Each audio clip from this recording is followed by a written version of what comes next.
American Health Care Act is. I want to walk you through exactly what this health care law is and what we're replacing, and how important it is to repeal and replace Obamacare, not just because the law is collapsing, but because the law is going to get even worse if we do nothing. Let me show you what our problem is and what we're trying to do. We are going to repeal and replace Obamacare, and we're going to do it with a three-pronged approach. Number one is what we're talking about right now. This is what the Ways and Means Committee marked up this morning, what the Commerce Committee is in the middle of right now. That's called reconciliation. That's the American Health Care Act. There are only so many things you can do in that bill because of the Senate floor rules reconciliation. You can't put everything you want in that legislation, because if you did, it would be filibustered and you couldn't even bring it up for a vote in the Senate. Number two, administrative action.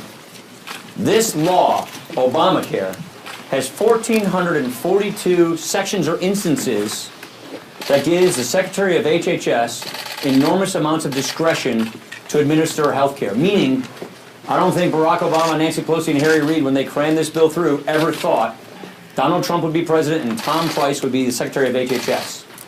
So, number two, in our three-pronged approach, administrative action where the Health and Human Services Secretary deregulates the marketplace and allows more choice and more competition to come in the marketplace. Number three, and this is where I think there's a lot of confusion all over the map. Additional legislation that we feel is important and necessary to give us a truly competitive healthcare marketplace. So think of things like interstate shopping. That's a reform that we've long believed in, that we think is really important to get regulatory competition, to give people even more choices. Association health plans. Let a farmer buy her insurance through the National Farm Bureau plan, or a restaurateur buy his insurance for he and his employees through the National Restaurant Association plan on a nationwide basis. Let small businesses buy their insurance through the NFIB plan nationwide. We would love for that to be in this reconciliation bill, but the rules in the Senate don't allow that to happen. So we're going to move those bills independently. We're going to move those bills at the same time through our process and bring those to the vote. Unfortunately, they'll have to hit what we call the 60-vote threshold. So we have a three-pronged approach to repealing and replacing Obamacare. Let's get into why this needs to happen and why it needs to happen now. Options are disappearing fast. This law is in the middle of a collapse, and people are quickly losing their choices. In 2016, the amount of counties in America that had three or more insurers, three or more carriers to choose from, was about 2,000. In 2017, that number has plummeted. Insurers are leaving the marketplace, choice and competition is going away, and people are having less choices. How many insurers, how many counties in America that had just one insurer? A little over 200 just last year. So in America, about 200 counties had only one plan to choose from, one insurer. This year, in 2017, that number has skyrocketed to over 1,000 counties. Over 1 in 3 counties in America, you got one plan to choose from. These insurers probably never intended on being monopolists, but they are in these counties. There is no choice, no competition, one plan to choose from. It's a 454% increase in American counties of people who are stuck with one option. Now that Humana has said that they're going to pull out of the marketplace next year, there are going to be counties that will have 0 options. So here is what is happening under a law that is collapsing. Premiums are going up and going up at a very, very fast clip. Options and choices are going down. So what we're seeing in America is people who have to go buy their own health insurance are getting far, far fewer choices, down to the point where they have one in 1 out of 3 counties in America, and the price they pay for that coverage is going up and up and up. Take a look at what's going on around the country. This just shows you a map of the premium increases just this year alone. Minnesota, 59% increase in their health insurance premiums. Pennsylvania, 53% increase in their health insurance premiums. Tennessee, 63% increase in their health insurance premiums this year alone, over 1 year. Alabama, 58%. Oklahoma, 69% increase in their health insurance premiums. Nebraska, 51% increase in their health insurance premiums. Arizona clocked in at a 116% increase in their health insurance premiums with Obamacare. Here's what's happening. Quote, Obamacare is in a death spiral. It is not getting any better, it's getting worse. That's the CEO of one of America's leading health insurance companies, Aetna, said this just a couple weeks ago. What is a death spiral? It's a weird term. It's kind of gruesome if you ask me. A death spiral is a system where in an insurance pool, only sicker people who absolutely have to have the insurance buy it. And healthier people who want the insurance won't pay those really high prices because it's too expensive and they don't absolutely have to have it because they're healthy. So in any kind of a pool, typically you have a healthy person paying premiums to subsidize that sick person. But the way they set up Obamacare, it's not working that way. So only the people who must have health insurance, the older and sicker person's buying it, it's cranking up the cost of the insurance so fast that the premiums are just spiraling out of control and the insurers are losing so much money that they're just pulling out of the marketplace. That's called a death spiral. It is literally an actuarial or mathematical collapse of the insurance markets. That's what America is facing today. If we simply did nothing, just washed our hands of it, if we in the majority party said, you know what, the Democrats gave us Obamacare, let them live with it, the collateral damage in this country would be awful. More and more people would see even higher premium increases in 2018. More and more people would just see zero choices. We can't do that. The goal of healthcare reform has always been one we all share. The goal of healthcare reform is people get access to affordable coverage. Our goal is use choice and competition, not government coercion and mandates. So here's what we propose. Here is the American Health Care Act, the bill that is moving through the committee process through regular order today, the bill that's going to take 3 weeks just to move through the House because we are following regular order. Lower costs, more choices, not less, patients in control, universal access to care. These are the 4 driving principles that we are focused on. Lowering the costs, giving people more choices, having patients in control, and universal access to care. Let me walk you through how exactly we propose to do this.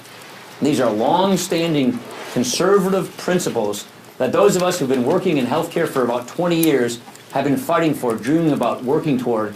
Now we have an opportunity to do that. How do we do this? First of all, you got to repeal this law.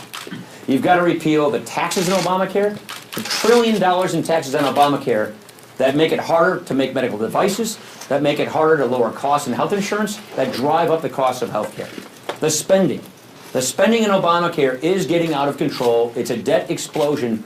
But more importantly, the way the system works is it's driving up the costs and the mandates. The mandates are arrogant and paternalistic. It is the government at the federal level telling people, this is what you have to buy. It's going to be really expensive. You must do it. If you don't like it, tough. That's what the government is saying to Americans today. So we get rid of the taxes, we get rid of the spending, we get rid of the mandates. The key thing that a lot of people want to know, when I do my listening sessions, when I talk to people with various disease advocacy groups, is they just want to know that when we pass this, the next day they're not going to lose their health insurance. That's not going to happen. We pass this law, and the day after, Americans who have insurance aren't going to lose it the day after. We need to have a stable transition to conservative health care reform, and that's what we're doing so that we do not pull the rug out from anybody who is enjoying some kind of coverage they have today. So we want to have a stable transition. And a few of the points that I think are really important to just bring peace in mind to Americans who are concerned about all that's going on here is we want to protect people with pre-existing conditions. We think that that's very important. That has actually been a cornerstone of Republican health care proposals all along. In 2009, I, along with Congressman Devin Nunes, Senator Tom Coburn, and Richard Burr, offered the Patients' Choice Act. It was one of our alternatives to Obamacare. Again, like many other Republican alternatives, we had an answer for people with pre-existing conditions, and we have one here. All of our Republican health care alternatives have always agreed with the idea of letting young people stay in their parents' plans until they're 26. We can retain that. What our goal is to do is to provide universal access to quality, affordable health care. Here's another issue with Obamacare. Obamacare is not just the individual market that you think of the Obamacare subsidies. It was also taking over the Medicaid program. Here's the problem with Medicaid. Medicaid is a program that is Washington controlled, and it is done in such a way that it stops innovation and experimentation at the state level. It makes it harder for states to customize the Medicaid population and the Medicaid program to work for their particular states. And as a result, more and more doctors just don't take Medicaid. I mean, what good is your coverage if you can't get a doctor? And that is a huge growing problem with Medicaid. Medicaid is also growing at an unsustainable rate, so its ballooning costs are threatening the very viability of the program and our fiscal future. So what we propose is to modernize the Medicaid program. Modernize the Medicaid program along the lines that we as Republicans have been talking about for years. I think it was Ronald Reagan in like the 70s when he was governor who said the states should take over control of Medicaid. Every budget we have had as Republicans, when I was budget chair writing my roadmaps or the path to prosperity, every one of our Republican conservative budgets said, let's get Medicaid control back to the states. In an honor to the principle of federalism, give the states and the governors the freedom and the flexibility to customize the care for their low-income populations how they think needs to occur. Our problems in Wisconsin are a whole lot different than the problems they have in New York or in Nevada or in Utah or California.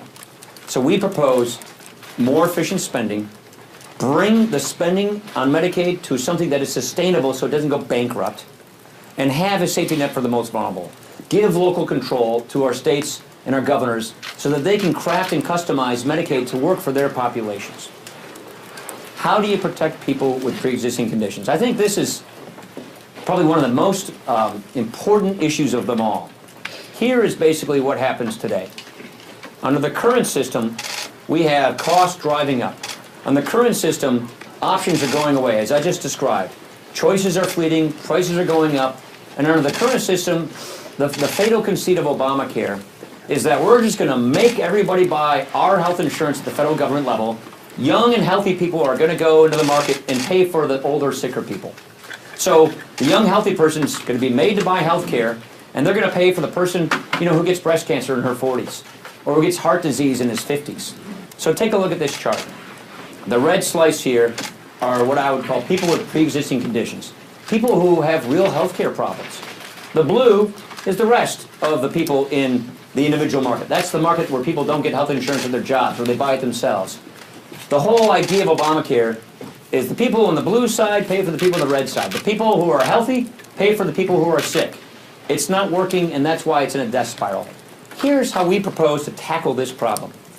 We want to have a system where we encourage states with federal funding to set up risk pools and reinsurance mechanisms.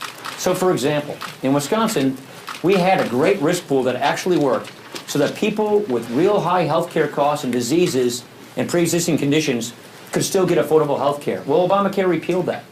They had a great risk pool reinsurance system in Utah, a good one in Washington State. All those are gone under Obamacare. Here's how they work, and here's how our system would work.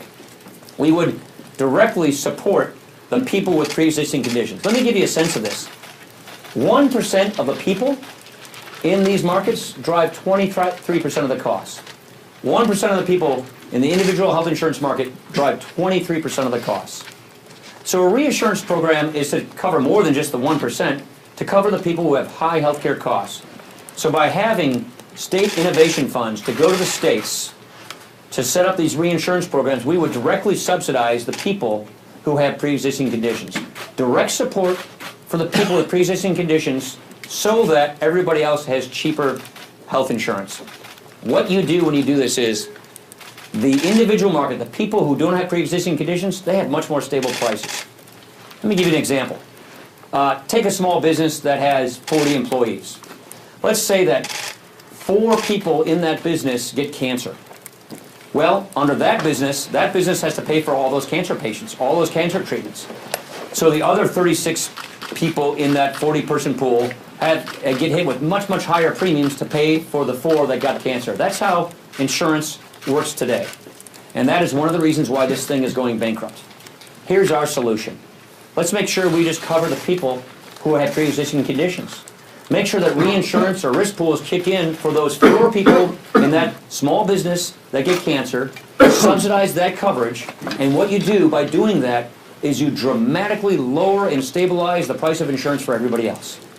So those other 36 people in that small business have predictable prices, lower prices. That brings you more choice, more competition, and lower prices for the vast, vast majority of Americans who are not in the pre-existing condition category. So directly subsidize them through state-based risk and reinsurance pool programs that we would finance with support from the federal government to attack this problem and let health insurance stabilize, go down in price. Here's another thing that we think is extremely important. One of the problems we have is we don't really have a consumer dynamic in healthcare. People don't always care what things cost or how good the care is going to be because they don't get that information. We actually immunize or block the ability for people to actually see what things cost in healthcare or to act like a consumer. Let me give you an example. Jana and I have 3 kids. They're 33 months apart. We call them Irish triplets.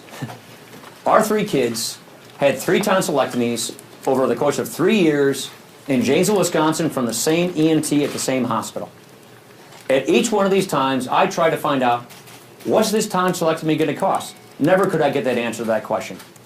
I only found out what it cost months after those procedures when I got various bills from the ENT, the ear, nose, and throat doctor, from the anesthesiologist, from the hospital. And the variation of price between those 3 procedures from the same doctor in the same hospital within 3 years was huge.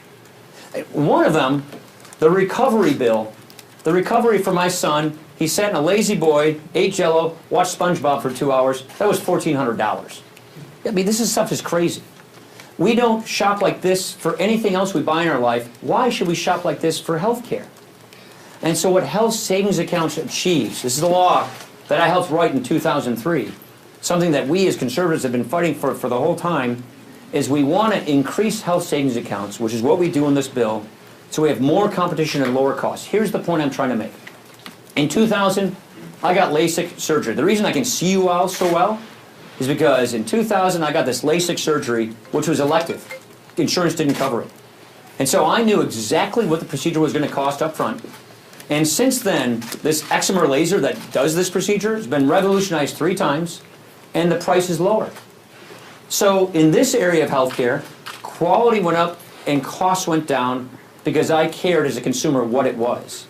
So it's not that that dynamic cannot happen in healthcare, it's that it isn't happening throughout most of healthcare. And what health savings accounts does is it helps hardworking taxpayers get access to affordable solutions to help them pay for their out-of-pocket costs, but it's also their skin in the game, their money. If they save money by saying to a hospital or a doctor or a healthcare provider, what is this going to cost me? Where's the best value for my money? If we can bring that consumer pressure to bear in healthcare, we can dramatically enlist the support of millions of Americans to help us fix this healthcare problem. And that's one of the critical things we're trying to achieve here. Instead of using OPM, other people's money, to pay for healthcare that you don't care what things cost, we want to harness the power of the marketplace, the power of the consumer, of the patient and the doctor, to demand better services, to demand better quality. We want transparency on price, on quality, and an economic incentive to act on that thing so that we can bring consumers to the bear. This is what we say, this is what we mean when we say we want a patient healthcare system. Okay, here is a really important part of our American Health Care Act, refundable tax credits. I want to explain exactly what we mean when we say this. Under the current Obamacare system, we have a Washington-controlled system with skyrocketing premiums and dwindling choices. It's a death spiral, it's collapsing, government makes you buy what you want to buy, and it's an open-ended subsidy for a lot of Americans. Our solution is a portable monthly tax credit. This is why we believe this is the right way to go. We want a market-based system which will give us lower costs, more competition, and more choices. There's a real problem in the tax code today in that the tax code discriminates against people who don't get health care from their job. If you're working and you're not on Medicaid, and you have a job that's paying you 10, 12, 15 bucks an hour, and that job does not give you health insurance, there's nothing that the tax code does to help you buy health insurance. If you do have health care from your job, you have an open-ended tax benefit.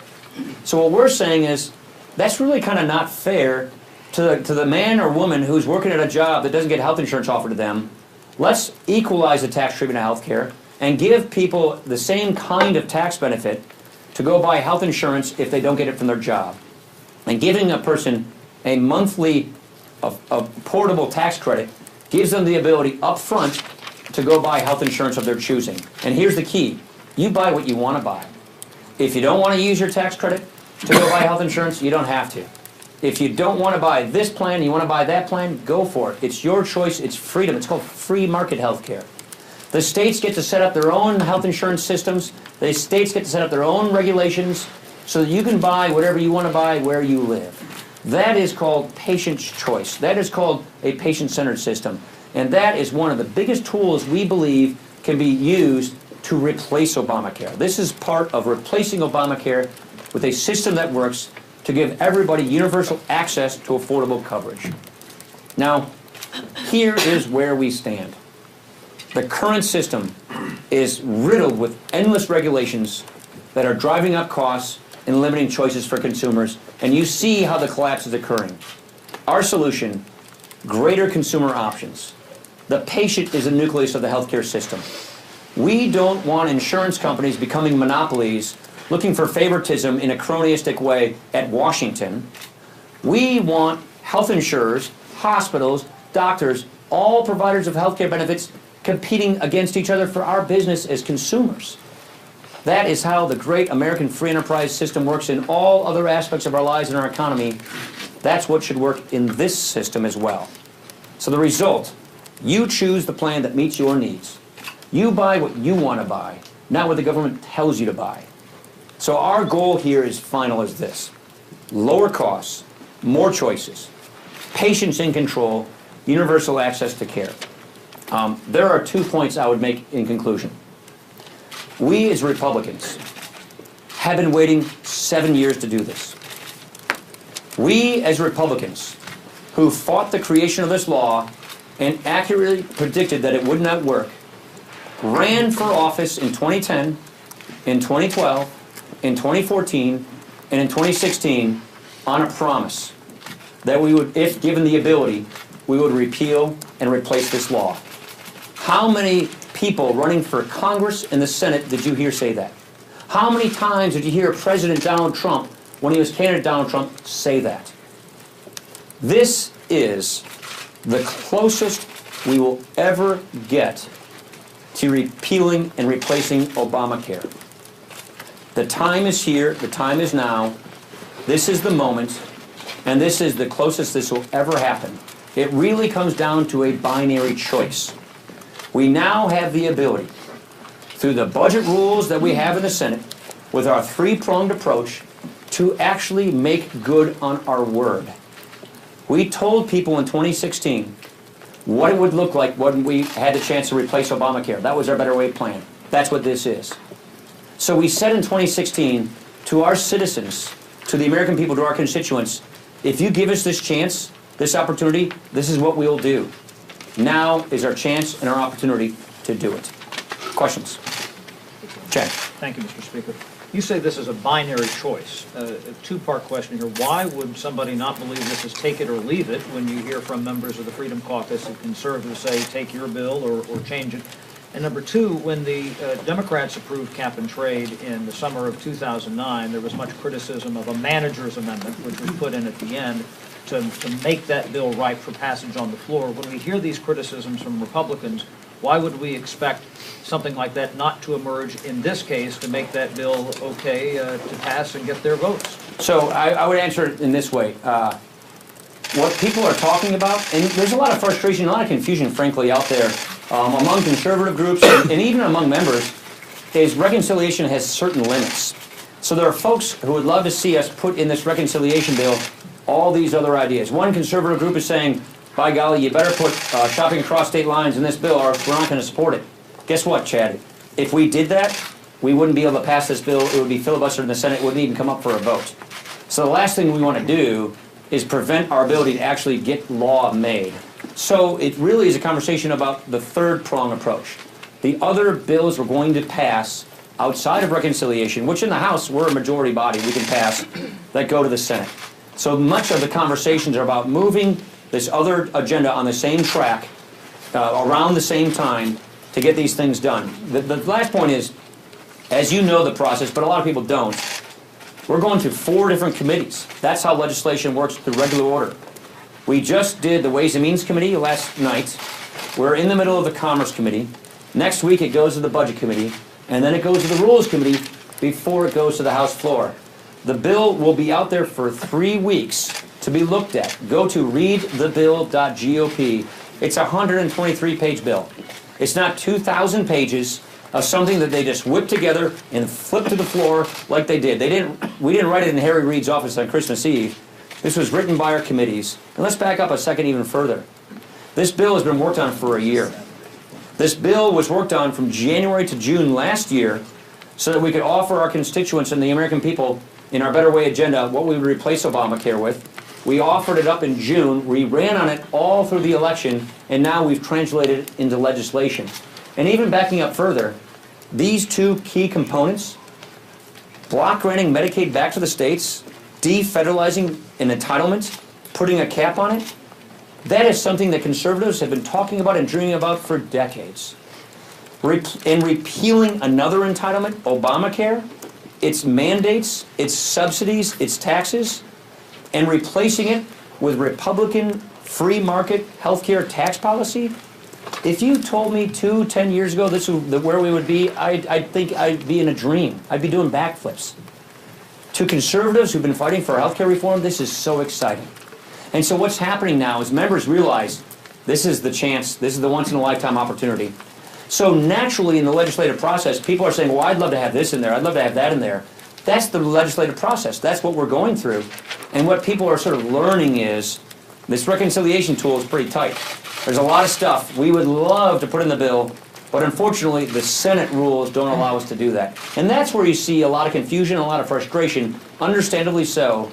But that's also why we have a 3-pronged approach. Administrative actions by Tom Price at HHS, and the additional legislation that we're going to move as well. And so just to clarify, not to belabor the point, so you're saying that this bill was crafted in a way that would meet the reconciliation Byrd test in the Senate? Correct. Ergo, there couldn't be much change to this, and you excluded the other options. Yeah, so not many changes. Well, we'll to this see. bill. We'll see what we have to do when we get our score. Because as you know, when you go to authorizing committees, you typically don't go with your score ready. When we get our score, I'm sure we'll probably have to make some tweaks and adjustments. That happens every time we do reconciliation. But yes, this bill is written so that it's called privileged. This bill is written so that it can't be filibustered, so that they have to bring it up and vote on it in the Senate. And if we put things in this bill that take that privilege off of it so that it's not reconciliation, they won't even vote on it. They will filibuster it and they won't even vote on it. So that's what I mean when I say this is the closest we've been to repealing and replacing Obamacare. And let me just say it again. This is the closest we will ever get to repealing and replacing Obamacare.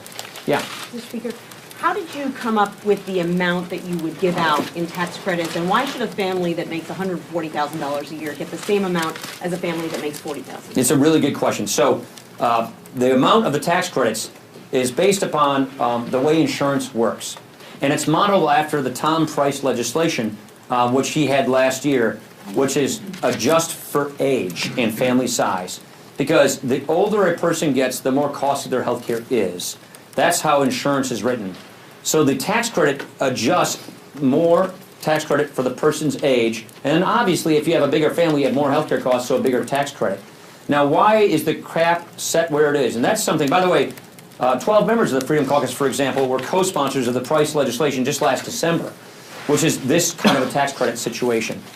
A lot of our members, through our feedback, we had 7 member listening sessions in February, 4 conferences, getting feedback from our members on this draft of this legislation, getting their ideas.